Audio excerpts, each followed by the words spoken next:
мегӯянд ки дар дунёи имрӯза зиёда аз 40,000 намуди касб мавҷуд аст ки ҳамасола дар миёни онҳо анқариб 500 навъи онҳо аз байн рафта ҷойи онро касбҳои нав иваз мекунанд. дар воқеъ баъзе аз касбҳо моли таърих гардида дар бораи онҳо танҳо дар китобҳо маълумот дарёфтан имкон аст. технологияи имрӯза ивазшавии касбҳоро ба суръат зиёд кардааст. масалан 100 солҳо пеш барои як қолинро истеҳсол кардан қариб 4-5 нафар 4-5 шабу рӯз заҳмат мекашиданд то ин ки як қолин истеҳсол шавад. ҳозир бошад чи як нафар дар назди дастгоҳҳои гуногун истода идора намуда дар як шабона рӯз чандин то қолин истеҳсол мешавад. чи аз ҳамин гуна моҳиятан ва мундариҷаи чи худ ин касб мундариҷаи худро гум мекунад. аз ҳамин ҷиҳат ва баъдан мо бояд як чизро ба назар гирем ки ҳар як касбҳое ки вуҷуд дорад дар ҷомеаи ҷаҳонӣ ҳамон касбҳо чи аст ба худ талабот, усули корӣ ва принсипҳои кории худро доро аст ва инчунин сарбории махсуси худро доро ҳастанд ва инчунин на ҳар шахс қодир аст ки аз уҳдаи ҳамаи касбҳо ҳамаи корҳо барояд. мегӯянд ки инсонҳо бояд аз давраи кӯдакӣ касби худро интихоб намоянд. ин барои онҳо имконият медиҳад ки дар бораи касби интихоб намудаи худ маълумоти кофӣ пайдо намоянд ва дар оянда барои таҳсил заминаи мусоид барои худ фароҳам биёранд. умуман инсонҳо чаро касбҳои гуногунро интихоб мекунанд? албатта дар ин ҷо чунин аст ки худи наврас ё ки навҷавон барои ин ҷанбаро дарк кардан қодир нест. ба ӯ чӣ лозим аст? ба худи ҳамон навҷавон аллакай кӯмаки атрофиён, кӯмаки калонсолон ниҳоят лозим аст. аз ҳамин ҷиҳат мебояд ки дар мактабҳои миёна пеш аз ҳама аз овони аллакай хурдӣ миёнаи мактабӣ бояд бо худи талабо мо бояд тамоили касбиро баро бимонем. яъне бо онҳо мисол худи аз олами касбҳо маълумот диҳем. аслан тамоили касбӣ чи аст? ин як системаи чорабиниҳое ҳаст ки мақсади бевоситааш масалан ба худи ҳамон навҷавонон маълумот додан аз олами касбҳо мебошад. не худи ҳамон роҳбарони синф, худи ҳамон шахсони масъуле ки дар мактаб фаъолият менамоянд бояд бо шогирдони худ дар баробари маълумотҳои умумӣ додан бояд бо онҳо дори ба масъалаи касбҳои гуногун суҳбат кунанд, яъне бо онҳо машваратҳои касбӣ гузаронанд. лозим аст ки онҳоро аз олами касбҳои мавҷуда маълумот диҳанд. ин барои чӣ лозим аст?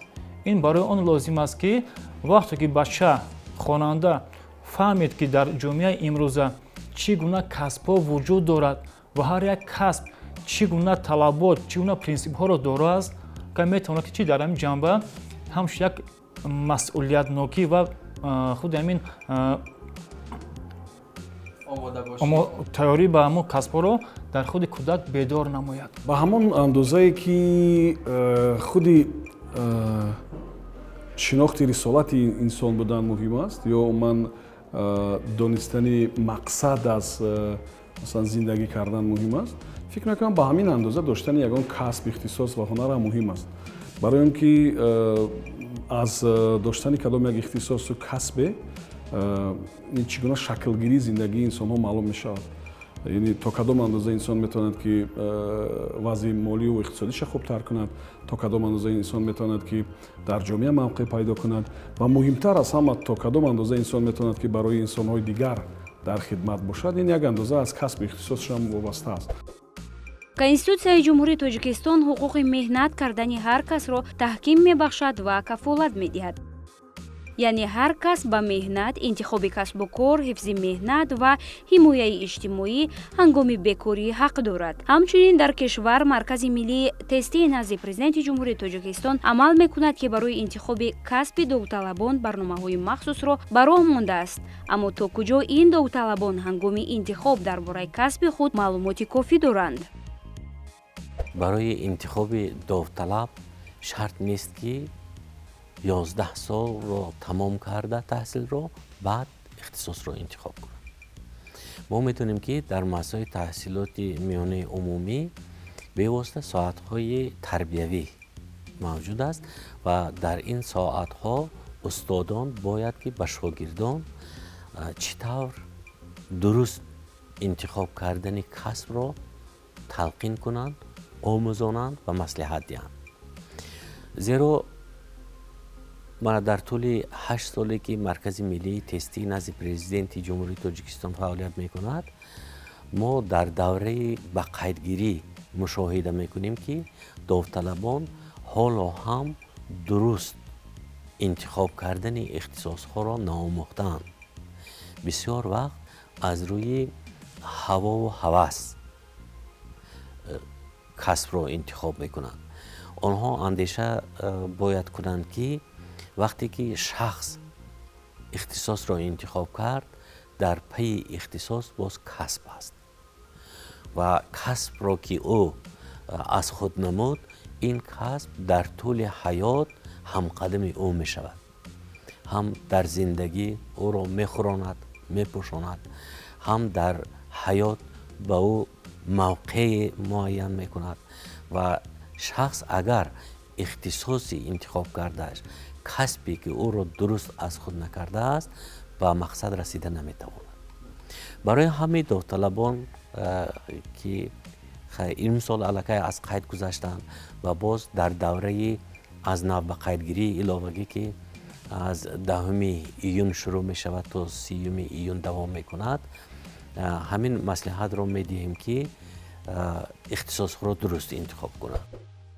در این روند در مرکز ملی تستی نزد پرزیدنت جمهوری تاجیکستان اختصاص‌ها با گروه‌های مخصوص جدا شدند که موافق آن داوطلبان می‌توانند اختصاص‌های لازمه خود را انتخاب کنند. می‌گویند که در نظام امتحان‌های مرکز ملی تستی 67 مؤسسه تعلیمی تحصیلات میانه کسبی و 36 مؤسسه تعلیمی تحصیلات عالی کسبی وارد شده است. در مجموع در این مؤسسه‌های تعلیمی زیاده از 800 اختصاص برای داوطلبان پیشنهاد کرده می شود. اگر ما وابسته به شکل تعلیم، نمود تعلیم و مؤسسه‌های تعلیمی از این اختصاص ها اگر کمبیناسیون اختصاص ها را جدا نماییم، در این حالت کمبیناسیون اختصاص ها زیاده از 4000 عدد می رسد. بنابر همین مرکز ملی تستی همه اختصاص ها رو وابسته به نزدیکی آنها، وابسته به طلبات مؤسسه‌های تعلیمی به 5 گروه تقسیم نمودند. گروه یکم این گروه اختصاص های طبیعی تکنیکی، گروه دوم این اختصاص های سمتی اقتصادیات و گئوگرافیا، گروه سوم این اختصاص های سمتی فیلولوژی، پداگوژی و صنعت، چهارم این گروه اختصاص های جامعه شناسی و حقوق و پنجم این گروه اختصاص های طب، بیولوژی و ورزش می باشد. یعنی ما 5 گروه اختصاص ها رو داریم و داوطلبان ما می توانند که در دایره همین 5 گروه یکی از آنها رو انتخاب کرده تا 12 کمبیناسیون اختصاص ها رو هنگامی به قیدگیری انتخاب نمایند. میگویند که هر انسان پیش از همه باید دانش‌های نظریوی درباره کسب انتخاب کرده خویش داشته باشد. باید بداند که این کسب در آینده به او چی می‌دهد و تا چه اندازه برای جمعیت منفعت آور است. ما اگر به خود همین خصوصیات فردی پسیکولوژی شخص نظر افکنیم، به این چی داخل می شود؟ یعنی خود همون مزاج است، خاراکتر و اینچنین قابلیت. و اینچنین باز چی است؟ باز شوق هوس‌های خود شخص به حساب می رود. یعنی وقتی شخصی که کسب را انتخاب کرد، باید تا درجه مثال ما ببینیم که خود همون کسب انتخاب نموده او تا کدام درجه با این جنبه‌های پسیکولوژی او موافقت میکند یا نه. یعنی هنگام انتخاب کسب باید هر کس مثلا اول امکانیت‌های خودش را ببیند که به چه کار قادر است. بله، از همین جنبه مثال چون است که باید خود شخص پیش از همه مثال خود را مثال ببیند که خود کسب چگونه طلبات دارد، چگونه مثال پرینسیپ، چگونه دانش‌ها را طلب می‌نماید. мегӯянд ки инсонҳо ба он хотир касбу кореро интихоб менамоянд ки дар оянда ба воситаи он зиндагии хешро пеш баранд, вазъи молиявии худро беҳтар кунанд. Аммо пеш аз ҳама бояд касби худро дӯст дошт, мегӯянд мутахассисон. инсонҳо ҳатто бо доштани касби ихтисосҳое ки дӯст намедоранд, онҳо то ҷои муваффақ ҳам ҳастанд. Яъне онҳо то ҷои вазъи иқтисодӣ хубтар доранд, ҳатто баъзеҳое ки шояд ихтисосшонро дӯст намедоранд. Вале ба ҳар сурат хеле душвор аст вақте ки шумо ба коре машғул мешавед ки даромад ҳам дошта бошад, шумо онро дӯст намедоред. Бисёр душвор аст. варианти беҳтарин ҳамин аст ки шумо аввалтар аз ҳама касбу ихтисосеро пайдо кунед ки онро дӯст медоред. ва баъдтар нафаре ки барои ин барои шумо пул медиҳад албатта пайдо мешавад. агар шумо воқеан ҳамун касба содиқона эҳтиром мекунед, дӯст медоред, пайваста аз пайи рушди худатон ҳастед, албатта нафаре ки барои ин барои шумо пул медиҳад пайдо мешавад. хуб, яъне ки ман гуфтанӣ ҳастам ки инсонҳо метавонанд ба коре машғул шаванд ки онро дӯст намедоранд. вале беҳтар он аст ки онҳо ба коре машғул шаванд ки он корро дӯст медоранд. бигзор даромади камтар дошта бошад, вале шумо бо муҳаббат ва самимият ва бо як ихлос, бо як меҳр ҳар субҳ сӯи коргоҳатон мешитобед. мутахассисони маркази миллии тестӣ бар он боваранд ки якчанд ихтисосе ҳаст ки довталабони зиёд дорад. дар ин сурат бештари касбҳои муҳим мадди назар мешавад. гоҳе на ҳама метавонанд ба ихтисосе дохил шаванд ки интихоб намуданд. мутахассисон мегӯянд ки ҳангоми интихоби касб бояд вазъи ҷомеаро низ омӯхт. дар гурӯҳи ихтисосҳои якум ва дуюм теъдоди довталабони мо ҳар сол нисбат ба ҷои нақшаи кам аст. яъне ихтисосҳое ҳаст дар ин гурӯҳи ихтисосҳо ки барои ҷомеаи мо ногузир аст, лозим аст. масалан, бубинед ва қазоват кунед ки коркарди конҳои тиллои ҷумҳурии Тоҷикистонро ки иҷро мекунад? пеш аз ҳама мутахассисони хориҷӣ. чаро? барои он ки мутахассис дар худи мо дар ҷумҳурии Тоҷикистон намерасад. довталабони мо ба ҷои он ки анаҳин ихтисосҳои гурӯҳи якумро бештар интихоб кунанд, хуб хонанд, мутахассиси беҳтарин шуда баъд фаъолият кунанд, онҳо мегиранд ихтисосҳое ки то як андоза дар ҷомеа гӯё ки сернуфуз ҳастанд. барои ҳамин ин қолабро ҳам дар мактаб, ҳам дар оила, ҳам дар ҷомеа шикастан лозим ва ба довталабон фаҳмонидан дар кор аст ки хуб мешавад агар мана ихтисосҳоеро бигиранд ки барои ҷомеа зарур аст. масалан дар ихтисосҳои самти омӯзгорӣ бибинед ки дар ҷумҳурии мо чӣ қадар омӯзгор намерасад. пас чаро мо ихтисосҳои омӯзгориро интихоб накунем? махсусан ихтисосҳое ки забонҳои хориҷиро меомӯзонанд, забони русиро меомӯзонанд, ҳамчунин фанҳои дақиқро, математика, физика ва монанди инҳо.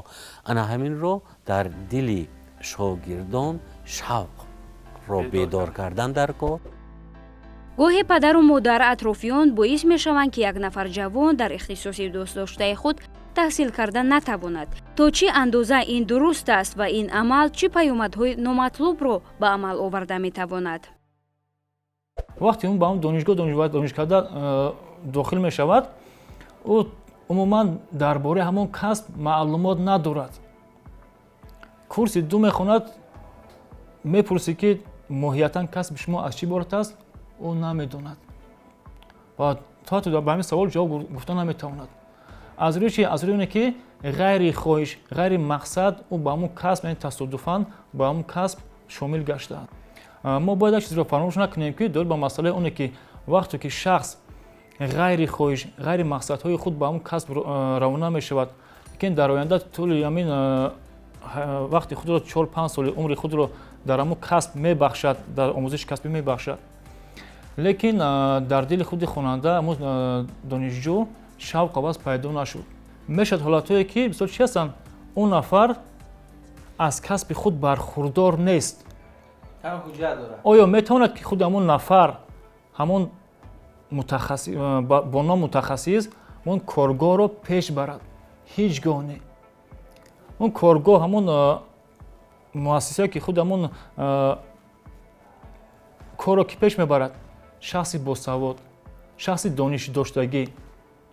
яъне бибинед ки вақте ки ҳамон шахсе ки ғайри хоҳиш ғайри мақсадҳои худ ба ҳамон касб ворид шуд, дар назари аввал як чизи нисбатан оддӣ менамояд. ки гуфтам мумкин аст ки ин ҷанба ниҳоят оқибатҳои нисбатан номатлубро метавонад ба ҳамон ҷомеа ворид созад. чунки ҳамон вақте ки ҳамон корхона ки ба қафо рӯ овард аз рӯи ҳамон бо ном мутахассисе бигем ҳамон мутахассис метавонад чи коргоҳро ба қафо рӯ биоварад. аммо дар ҷомеа ҳастанд нафароне ки расман дар ихтисоси дигар таҳсил мекунанд, вале дар давоми фаъолият роҳи худро иваз намуда, фаъолияти худро дар самти дигар ба роҳ мемонанд ва дар ҳамон самт муваффақ низ мешаванд. Масалан, Субҳон Ҷалилов аз рӯи ихтисос мадраки факултаи физикаро дорад, вале имрӯз яке аз журналистони муваффақи Тоҷикистон аст. ин таҷриба фақат дар кишвари мо нест. مثلا در اروپا هم همین گونه است، در روسیه هم همین گونه است. اکثریت مثلا بهترین ژورنالیستان روس اگر پوزنر هم بگیریم و پلش هم بگیریم یاکوبوویچ هم بگیریم خب و نفرهای دیگر اونها اختصاصشون تماما دیگر چیز است. اختصاصشون یعنی که یا تکنیکی است یا مثل پلش نمیدونم مثلا اختصاصای گومانیتاری دارن، یعنی نماینده‌های اختصاصای دیگر هستند و مهم این است که اون نفر استعداد داشته باشد، زیرا که میگن دانش مهم است ولی استعداد مهمتر. زیرا که دانش در کتاب هست ولی با استعداد باید تولد شد. یعنی انسان اگر استعداد داشته باشند پس در او کسب و کار موفق میشوند. مثلا در صحنه‌های تئاتری ما و تئاترهای دیگر هنرمندانی هستند که اونها اصلا تخصصی مثلا کسبی اکتوری ندارند. بودند میگن نفرانی که واقعا به مرتبه بسیار بزرگ رسیدند و اونا استعداد داشتند. من البته جانبدار این هستم که انسان ها بعد اون که همون کسب دوست داشتن البته تخصصی اون کسب بگیرن خوبتر است.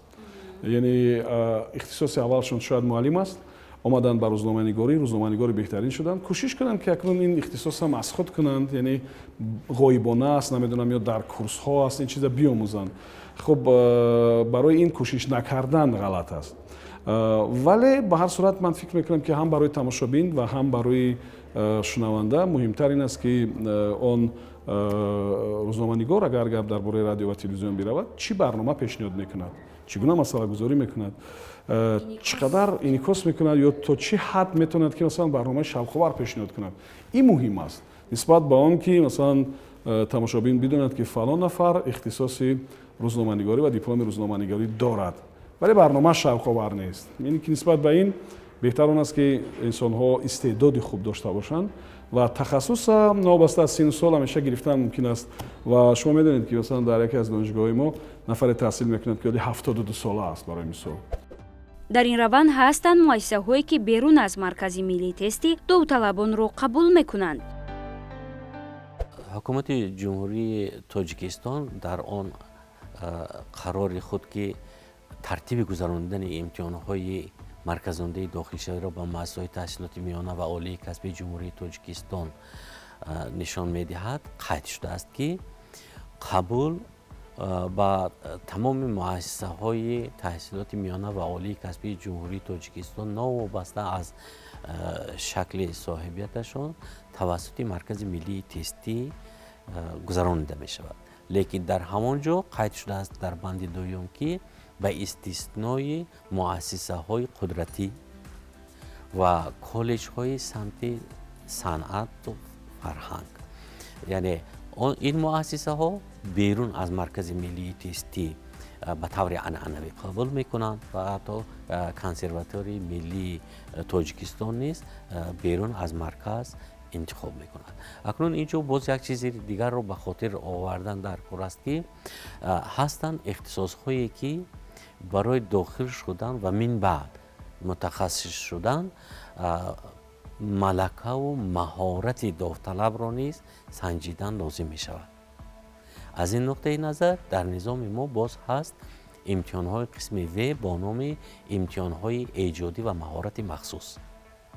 این امتحان‌ها به واسطه از جانب کمیسیه قبول مؤسسه‌های تحصیلات میانه و عالی کسبی گذرانیده می شود و بعداً خالگذاری کرده می شود و خال آنها و امتحان‌های فنی که барои онҳо муайян карда шудааст илова карда мешавад. ин довталабон аз имтиҳонҳои тестӣ метавонанд ки танҳо дутоашро супоранд.